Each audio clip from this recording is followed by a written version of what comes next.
여호와께서 모세에게 이르시되 너는 내려가라. 내가 애굽 땅에서 인도하여 낸 내 백성이 부패하였도다. 출애굽기 32장 7절 말씀이에요. 여러분 잘 지냈죠? 네, 제가 돌아왔어요. 학교 수업이나 학원 수업도 전부 온라인으로 진행한다는 소식을 들었는데 예배조차도 이렇게 온라인으로 드리니까 좀 여러분들이 영상 하면 좀 질릴 것 같아요. 예배만큼은 만나서 드리면 참 좋을 텐데 아쉽죠? 네, 빨리 코로나 사태가 진정돼서 우리도 다시 만났으면 좋겠어요. 우리 지난 시간 불평불만 가득했던 이스라엘 백성들의 이야기를 들었죠? 이스라엘의 모습을 보며 하나님이 얼마나 짜증이 나셨겠어요. 네, 그럼에도 불구하고 하나님께서는 항상 불평불만 가득한 그 이스라엘을 사랑하시되 끝까지 사랑하셨어요. 우리 이제까지 하나님께서 하신 두 번의 짝사랑 이야기를 들었어요. 여러분 기억이 날까 모르겠어요. 첫 번째는 아담과 하와 이야기였고 두 번째는 노아의 방주 이야기였죠. 아브라함을 불러 이스라엘 민족을 사랑하신 게 바로 세 번째 짝사랑 이야기라 할 수 있겠어요. 거듭되는 거절에도 하나님께서는 인간과 세상을 정말 끝까지 사랑하셨어요. 하지만 이 세 번째 짝사랑도 실패의 조짐이 조금씩 보이기 시작합니다. 바로 오늘 말씀이죠. 가나안 땅으로 들어가기에 앞서 하나님께서는 이스라엘 백성을 시내산이라는 곳으로 인도하셨어요. 이곳에서 하나님은 이스라엘 백성과의 확실한 관계를 세우기 위해 계약을 체결하세요. 이곳에서 하나님께서는 오합지졸인 노예민족 이스라엘을 본격적으로 자신의 민족 삼으시고자 노력하셨죠. 이를테면 남자와 여자가 함께 살면서도 혼인신고를 하지 않으면 공식적인 부부가 될 수 없는 것처럼 시내산에서의 계약은 하나님과 이스라엘의 혼인신고라 할 수 있었어요. 그러니까 이스라엘은 하나님과의 계약을 통해 하나님의 선택을 받은 위대한 민족이 될 터였죠.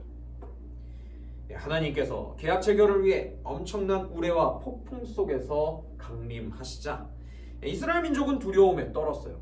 한번 생각해보세요. 사진에 나와 있는 것처럼 저렇게 어마어마한 구름과 폭풍과 불길로 저렇게 어마어마한 크기의 모습이 등장했다고 생각해보세요. 두려워서 산에 다가서지조차 못하겠죠. 이스라엘 백성들은 두려움에 떨면서 결국엔 산에는 단 한 발자국도 들일 수 없게 됐죠. 그래서 이스라엘의 대표자인 모세만 하나님 앞으로 나아갔어요. 하나님은 모세에게 하나님과의 관계를 위해 이스라엘이 지켜야 할 10가지 약속을 정하셨어요. 이 10가지 약속이 그 유명한 10계명이에요. 여러분 10계명 자주 들어봤죠? 제1은, 제2는 뭐 이러는데 별게 아니에요. 이스라엘 백성이 하나님의 백성이 되기 위해 지켜야 할 10가지 약속이 10계명이라 할 수 있어요. 여기까지는 별 문제 없어 보이죠? 네, 이 이야기 어디에도 하나님의 짝사랑이 실패할 조짐은 전혀 보이지 않아요. 하지만 위기는 모세와 하나님의 대화가 길어지면서 시작됐어요.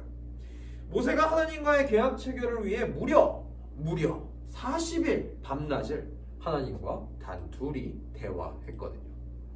자, 여기서 한번 여러분 생각해 봅시다. 여러분, 어떤 사람이 도시락이나 물통 하나 없이 산 위에 올라가서 40일 동안 아무 소식이 없다고 생각해 보세요. 요즘엔 뭐 일주일만 못 찾아도 이렇게 구조대가 출동해서 수색대원들이 실종자를 찾죠. 근데 하나님이랑 대화 나누겠다고 산에 올라간 사람이 40일 동안 무려 40일 동안 아무 소식이 없었다고 생각해 보세요. 여러분이 이스라엘 백성이라면 어땠을 것 같아요? 이스라엘 백성은 모세의 무소식에 불안해하기 시작합니다. 그리고 아니나 다를까 모세도 하나님도 깜깜무소식인 이 상황에서 이스라엘 백성들은 또 하나 둘씩 불안해하기 시작했어요. 그리고 불평을 이어갔죠.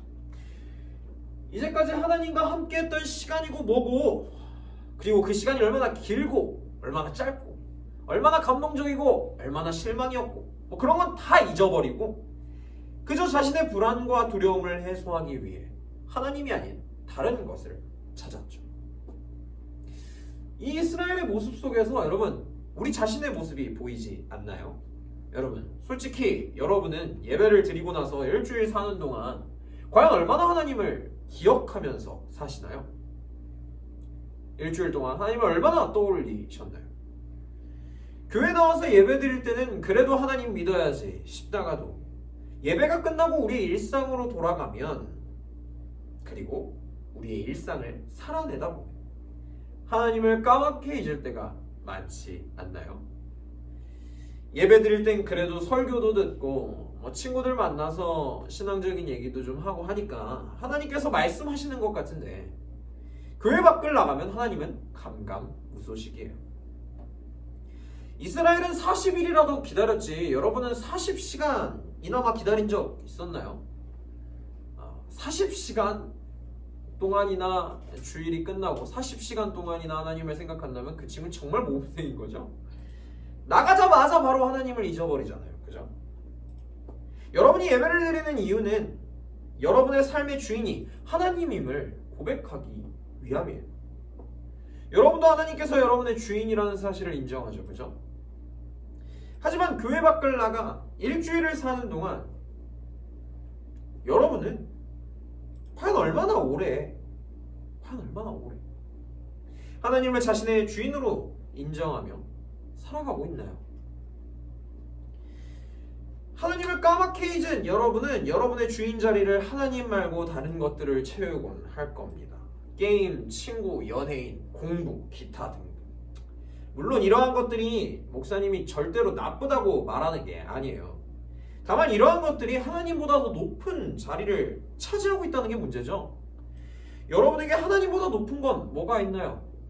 여러분, 일주일 동안 하나님 생각은 전혀 하지 않을 때 여러분의 머릿속을 가득 채우고 있는 바로 그것은 무엇인가요? 밑에 댓글로 한번 적어줬으면 좋겠어요. 여러분의 모습처럼 이스라엘도 하나님을 까맣게 잊자마자 하나님 자리에 하나님이 아닌 다른 것들을 세웠어요. 이스라엘 백성들은 모세를 도와 이스라엘 민족의 부대표 역할을 맡았던 모세의 형 아론에게 하나님을 대신할 우상을 만들라고 했죠. 아론은 백성들에게 가지고 있는 금을 다 내놓아라. 그 금을 녹여서 금송아지 형상을 만들자고 했어요. 여기서 이 금송아지 자체에 주목할 필요가 있어요. 당시 사람들이 신을 만들어 섬기려고 할 때 가장 유행하는 신의 모습이 바로 이 송아지 형상이었어요. 그러니까 금송아지는 최신 유행이었다고요. 오늘날로 치면 여러분이 TV나 유튜브에서 만나는 핫한 영상과 마찬가지로 금송아지는 가장 인기 있는 콘텐츠였단 말이에요. 이런 핫한 금송아지가 하나님을 대신해 이스라엘의 주인 노릇을 하기 시작한 겁니다. 바로 그때 모세와 대화를 나누시던 하나님께서 이스라엘 백성의 배신을 눈치채셨어요. 과연 하나님의 세 번째 짝사랑은 어떤 결말을 맞이하게 될까요? 다음 주에 계속됩니다. 다음 주에 만납시다. 안녕.